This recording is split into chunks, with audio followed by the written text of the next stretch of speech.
I guess the lesson there for me is, whether you realize it or not, significant emotional events can affect how we show up to the world. And I would argue, do affect how we show up to the world, regardless of how much we try to not let it affect us, and regardless of how much we compensate, or in some cases overcompensate.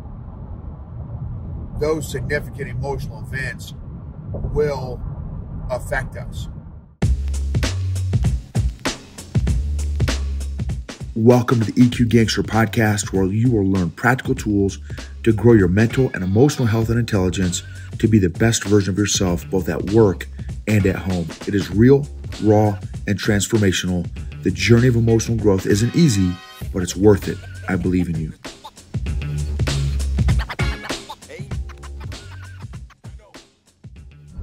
EQ Gangsters.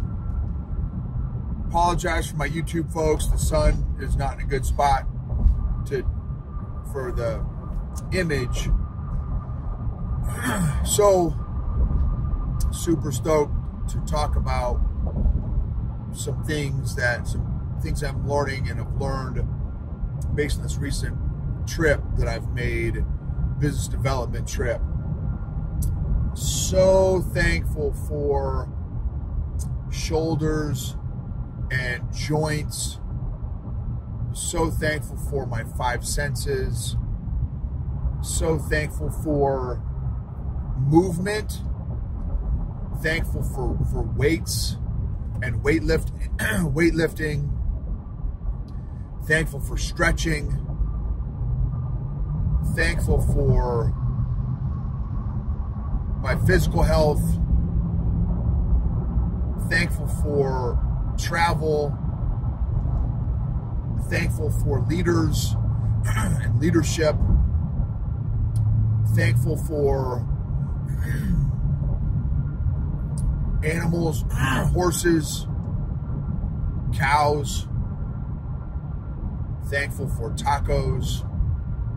Thankful for smiles and teeth and eyes. Thankful for conferences and different environments. I'm thankful for hotels. I'm thankful for water features and waterfalls and koi fish and koi ponds. I'm thankful for different types of trees. I'm thankful for friends and homies. I'm thankful for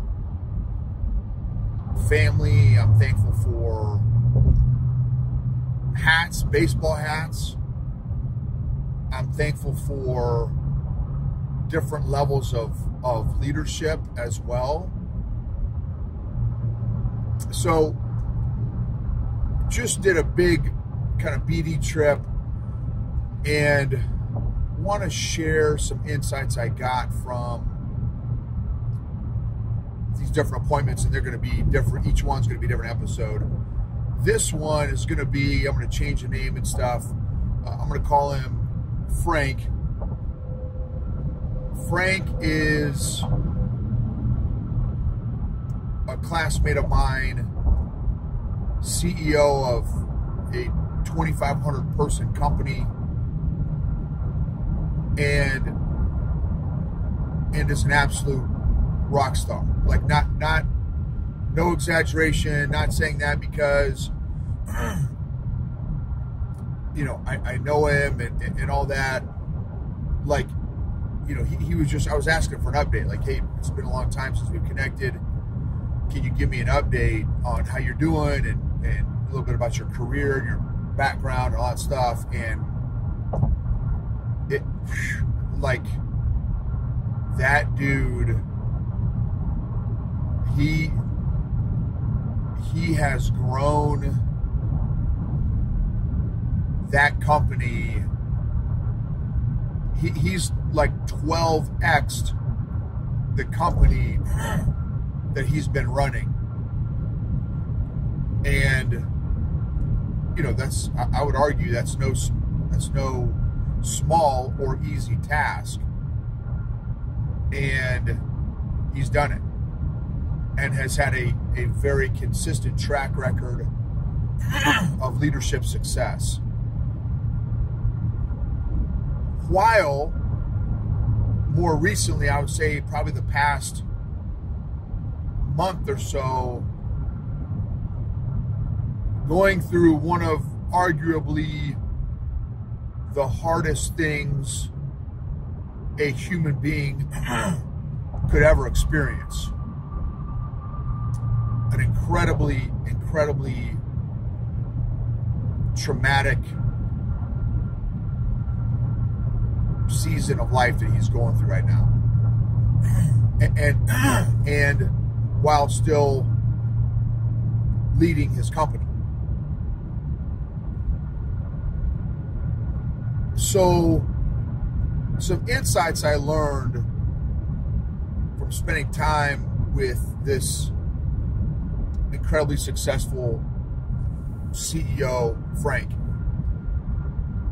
When we linked up, obviously his demeanor has been affected by the situation that has been going on in his life, and 100% understandably. So I guess the lesson there for me is, whether you realize it or not, significant emotional events can affect how we show up to the world. And I would argue do affect how we show up to the world, regardless of how much we try to not let it affect us, and regardless of how much we compensate, or in some cases overcompensate, those significant emotional events will affect us. Number one. Number two is, I asked, how are you doing, at processing what's been going on. And I could tell by the response that the processing wasn't intentional or purposeful, or did it follow a process, which can make significant emotional events a lot more challenging and difficult, in my opinion. And so anyway, I gave him a couple suggestions that I hope he takes me up on, just for his own personal well-being and health, mental and emotional health, and physical health and spiritual health. So that was number two. Number three, when we sat down, and this is a big one. This is a big one, because I pay attention to this stuff just in my relationships, whether it's acquaintances or personal relationships or friendships, whatever. I pay attention to this. And I would say probably for the first 10 or 15 minutes, maybe the first 15 minutes, he asked me about me. And it wasn't just one question to be placating. It was like he was asking, he probably asked me 5 or 6 questions in a row.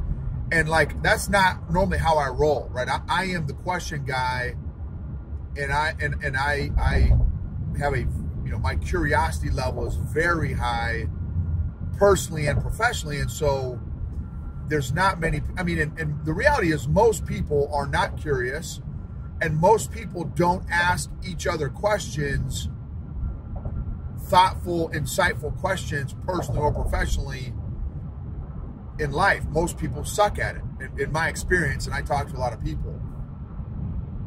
And so, again, for him to ask me six or seven questions personally and professionally without allowing me to start asking questions, it almost kind of caught me off guard, because again, that's 98% of conversations don't go that way. In fact, I had a conversation with someone else a while back, who we were together for 2 hours, and about an hour in, he asked one question, which I just redirected, and then he continued to just talk for 2 hours straight, because I knew he didn't want to know or care to know the answer to the question he asked. And when I realized that, I don't need to talk either. So I will continue to ask someone about themselves, especially if and when I know they're not interested in me or whatever, personal or professionally. I'll just keep asking about themselves, and I'm fine with that. That's again how most people are anyway. So that's kind of an expectation that I have. And so anyway, for me to sit down with this guy, Frank, for him to, again, it was like, it was kind of caught me off my, my game a little bit, but it was refreshing. I mean, it was a great feeling. And then it also was like, man, and he was a great listener.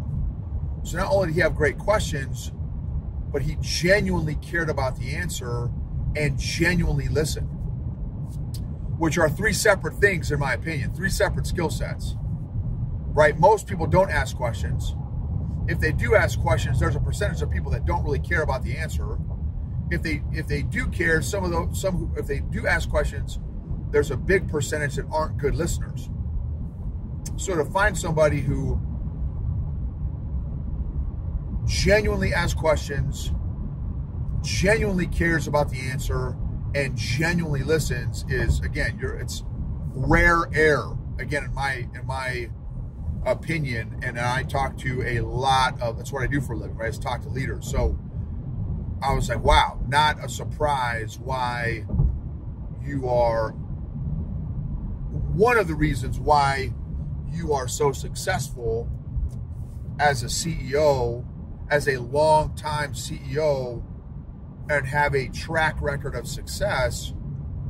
I mean, I know how he made me feel in the first 15, 20 minutes, let alone if I worked for him, right? I was like, crap, man, I would love to work for him, right? As an example, which is another great lesson.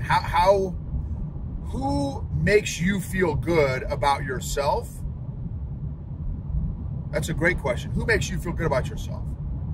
Next question is, how do you make others feel about themselves when they're interacting with you? Because I was like, crap. That's what how do I make others feel? How do I make others feel? Do I make others feel like this guy does, like Frank does?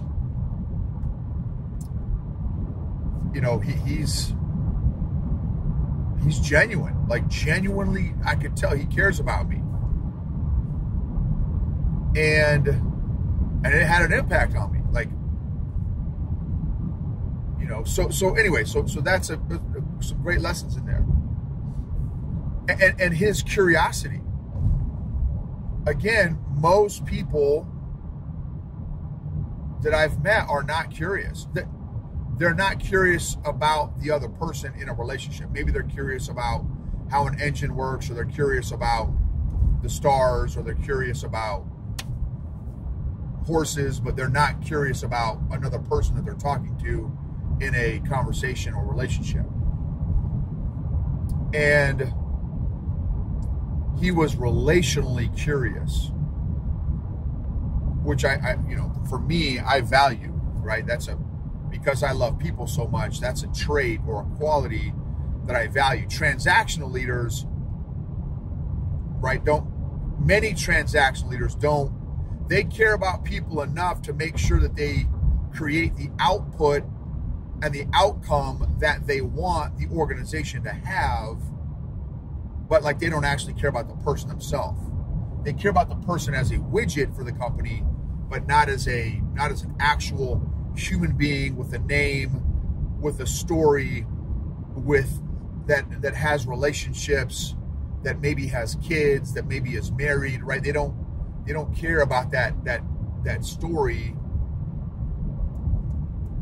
you know. Anyway, so and we talked a little about that too, is like that's the tough balance of business. Is like a business has to make money and you have to care about the people. It's both and, not either or. Not, hey, we have to make money and not care about people, right? It's you know, the business has to stay profitable or there will be no people to take care of. And, you know, you have to care about people, but also not at the expense of the business, again, because there will also be no business to take care of, right? If the business isn't profitable. So it is a balance, right? That CEO and executive team has to, you know, has to figure out. Which, in my opinion, right, that's where emotional intelligence comes in. You know, and understanding what that balance is. Because here's another one. And this is a question that I asked him. Well, I asked him, hey, what you know, clearly, dude, you have incredible superpowers. Clearly. What are those? What do you think your superpowers are? And he said one of those was team building. And it was fascinating hearing him talk about people and leaders. And now, right, because the company's so big, what he does intuitively in terms of identifying what somebody's strengths are and if they'll be a good fit for the company and where they will be a good fit for the company, as it's grown, he's had to create and use systems as an extension of his intuition, because you can't intuit at scale,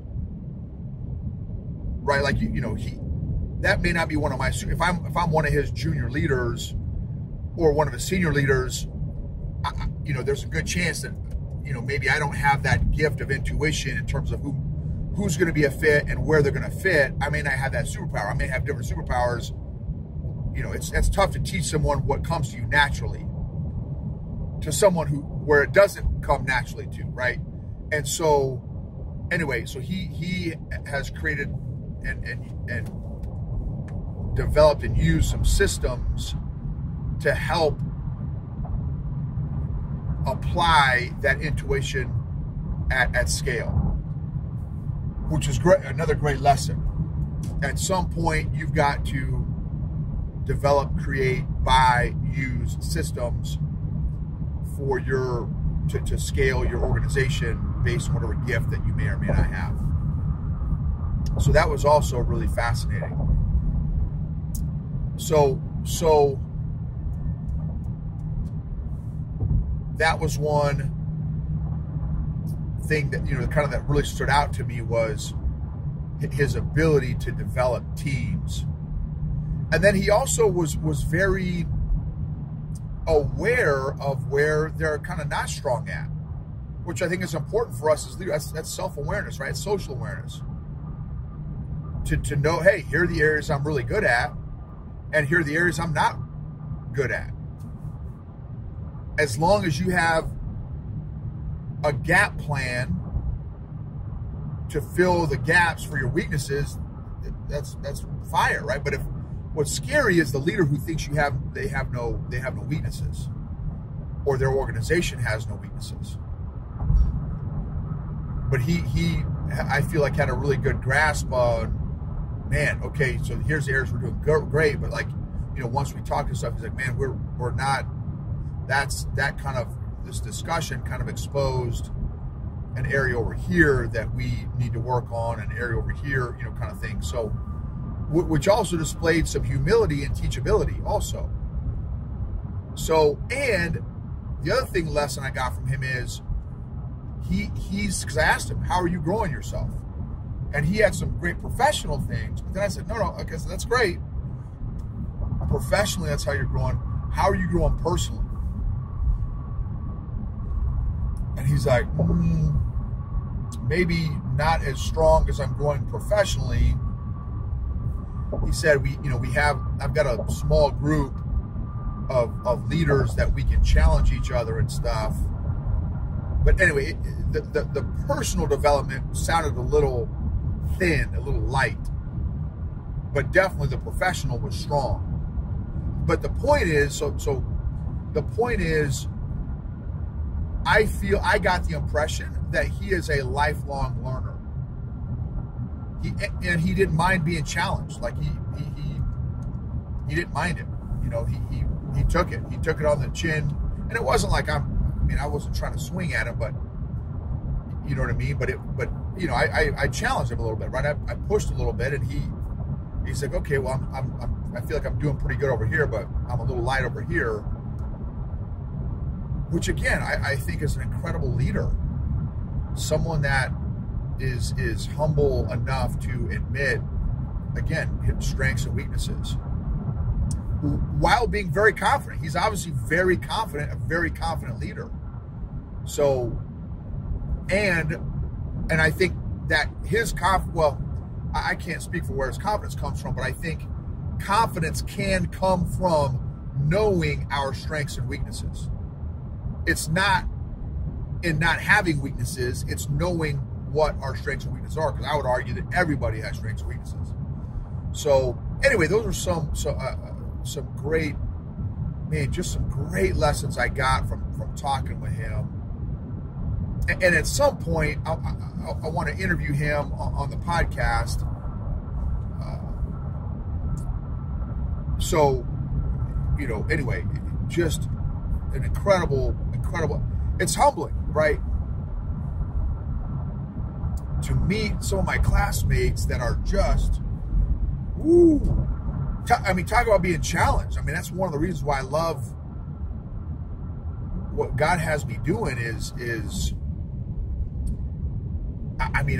I love, you know, I'm so passionate about leadership, and being around these rock star leaders just reveals, man, I suck as a leader, man. It's I feel like I'm a great leader developer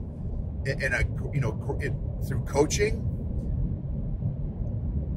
but I just, man, hearing all these tremendous leaders that I get to spend time with, it's like, wow, man, I am just, these guys are so tremendous, you know, at what they do, which is, I love it. I love being around professional athletes, right? Professional leaders, if you will, right? I love being around, you know, I'd argue Olympic athletes. These guys are Olympic level athletes. He's a CEO of a very large company and incredibly successful.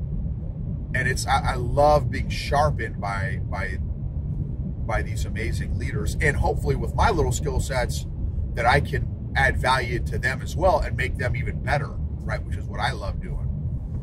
And just being a little teeny piece of maybe their development, you know what I mean? So hopefully you got some lessons out of that, and ask yourself those questions too. If I spent some time with you, what would be my takeaways? What would be some takeaways and lessons that I would learn? How many questions do you ask in the conversations you get in? This is a great one, y'all. In the conversations you get in, how many questions do you ask? I'm talking like family, your wife, your kids, and at work. How curious are you, genuinely? And how can you develop that curiosity? I watched a little interview clip. Sales people, because I do sales too, right? At business development. the sales folks that ask 11 to 14 questions have a like 20 to 30% higher close rate and success rate than salesmen that ask 11, 10 or less questions. And I wish I could remember where I got that. It's some research social scientist guy that did the data on a whole bunch of sales, like it was like 1,000 sales folks that they tracked their data, and that was some of the data that came out of that. 11 or more questions created like a 73% sales or success close rate versus like 10 or under, it was like, 30 or 40% success rate, close rate, something like that. So, and that's just a business application. I feel like curiosity goes a long way, just period, in relationships. If you want to have better relationships, deeper relationships, more relationships, be more curious. How can you be more intentional at developing your curiosity? Thank you for subscribing, sharing. Thank you for Arrowhead-leadership.com for sponsoring this podcast, right? That's our corporate arm. So any corporate events, if you need any workshops for your companies that you guys are a part of, training, please hit me up, noble@arrowhead-leadership.com. That's been a whole other amazing growth journey. One day I'll do a bunch of episodes on that also. So thank you, Big Eric, and arrowhead-leadership.com. And again, thank you all for being a part of this journey, of my journey, and letting me be a part of your journey. Emotionally healthy people help heal other people emotionally.